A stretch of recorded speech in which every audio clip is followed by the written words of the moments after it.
Bablu number ਬੁਲਾ ਤੈਨੂੰ ਬੁਲਾ ਇੱਥੇ ਯਾਰ ਮੇਰੇ ਨਹੀਂ ਸਦਨਾ ਚਾਚਾ ਆ ਤੁਹਾਡੇ ਤੋਂ 20 ਮਿੰਟ ਪਹਿਲਾਂ ਯਾਰ ਇਹ ਮੇਰੇ ਸਿਰ ਦਰਦ ਨਹੀਂ ਮੇਰੇ ਸੀਨੇ 'ਚ ਦਰਦ ਬਣਦੀ ਜਾ ਰਹੀ ਹੈ ਬਬਲੂ ਮੇਰੇ ਸੀਨੇ 'ਚ ਦਰਦ ਕਰ ਯਾਰ ਲਾ ਉਹਨੂੰ ਫੋਨ ਯਾਰ ਕਿੱਥੇ ਆ ਉਹਨੂੰ ਹੁਣ ਦੱਸੀ ਨਾ ਇਹ ਦੋਨੇ ਇੱਥੇ ਆਏ ਆ ਇਹ ਨਹੀਂ ਦੱਸਣਾ ਉਹਨੂੰ ਮੈਂ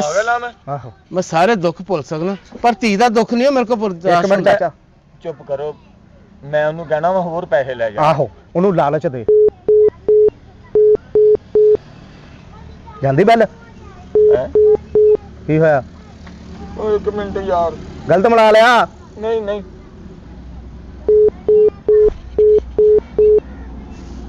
ਉਹਦਾ ਨੰਬਰ ਬੰਦ ਜਾਂਦੇ ਆ ਅੱਬਾ ਨੰਬਰ ਜੀ ਬੰਦ ਜਾਂਦੇ ਆ ਉਹਦਾ ਅੱਬਾ ਜੀ ਉਹਨਾਂ ਨੇ ਇਹ ਵੀ ਫੋਨ ਵੇਚਤਾ ਹੋਣਾ ਹੈ